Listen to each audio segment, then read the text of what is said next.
friends, welcome to Bhubaneswari kitchen. இன்னைக்கு நம்ம road கடை காளான் மசாலா தான் எப்படி வீட்லயே செய்யறது அப்படிங்கறது பார்க்க போறோம். ஃபர்ஸ்ட் அதுக்கு ஒரு பவுல்ல வந்து 2 கப் பொடியை நறுக்கி வச்ச முட்டைக்கோஸ் வந்து எடுத்திருக்கேன். ஆட் பண்ணிக்கலாம். நீங்க காளான் கூட வேணும் அப்படின்னாலும் ஆட் பண்ணிக்கோங்க. பட் கடைகள்ல முட்டைக்கோஸ் தான் மேக்ஸிமம் ஆட் பண்ணுவாங்க. ஸோ முட்டைக்கோஸ் வச்சு செஞ்சு காமிக்க போறேன். இஞ்சி பூண்டு paste 1 table spoon, garam masala 1 teaspoon, உப்பு தேவைக்கேற்ப, வரமிளகாத்தூள் 1 டீஸ்பூன், சோள மாவு 2 டேபிள் ஸ்பூன், கொஞ்சமா பெரிய வெங்காயத்தை கட் பண்ணி வச்சிருக்கேன், லாஸ்டா 1/2 கப் மைதா மாவு. இப்போ இதை நல்லா எல்லாம் மிக்ஸ் பண்ணி எடுத்துக்கலாம்.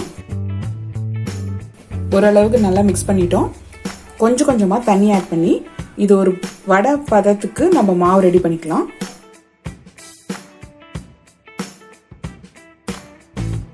அவ்வளவுதான், நம்ம மாவு இப்போ ரெடி ஆயிடுச்சு. இப்போ ஒரு பேன்ல நம்ம முட்டைக்கோஸை வந்து ஃப்ரை பண்ணி எடுக்கிற அளவுக்கு ஆயில் ஆட் பண்ணிட்டு ஃப்ரை பண்ணி எடுத்துக்கலாம். போண்டா மாதிரி கொஞ்சம் கொஞ்சமா போடுங்க.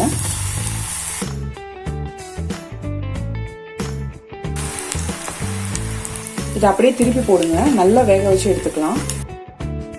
அவ்வளவுதான், இப்போ ரெடி ஆயிடுச்சு, எடுத்துடலாம். எல்லா முட்டைக்கோசையும் ஃப்ரை பண்ணி எடுத்தாச்சு. இப்போ இது நல்லா ஆறிடுச்சு. இப்போ இதை தனித்தனியா இந்த மாதிரி பிச்சு பிச்சு போட்டுக்கலாம்.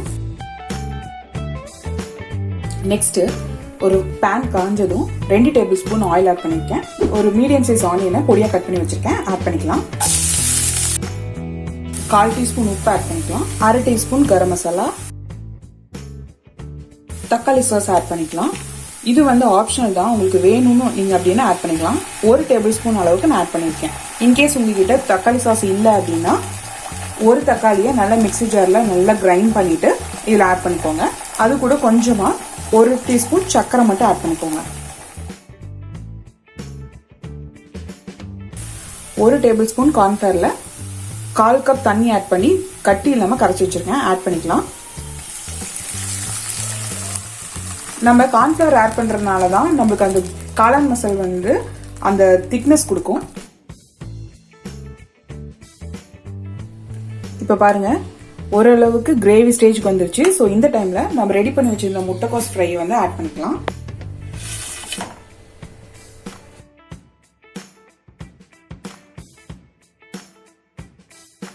இப்ப ஒரு 1/4 டம்ளர் தண்ணி அளவுக்கு ஆட் பண்ணிக்கலாம். ஏன்னா நம்மளுக்கு வந்து காளான் மசாலா வந்து ரொம்ப ட்ரையா இருந்தா நல்லா இருக்காது. ஸோ அதனால செமி கிரேவி பதத்துக்கு வேணும் அப்படின்னா நம்ம இந்த டைம்ல கொஞ்சம் 1/4 டம்ளர் தண்ணி ஆட் பண்ணி நல்லா ஒரு 5 மினிட்ஸ் வேக விட்டோம் அப்படின்னா நம்மளுக்கு ரோட்டு கடையில சாப்பிட்ற மாதிரியே எக்ஸாக்ட் நம்மளுக்கு காளான் மசாலா கிடைக்கும். பாருங்க, இப்போ நம்ம காளான் மசாலா சூப்பரா ரெடி ஆயிடுச்சு. அவ்வளவுதான், ஸ்டவ் ஆஃப் பண்ணிடலாம். இப்போ நம்ம ரெடி பண்ணி வச்சிருந்த காளான் மசாலா இதுல ஆட் பண்ணியாச்சு.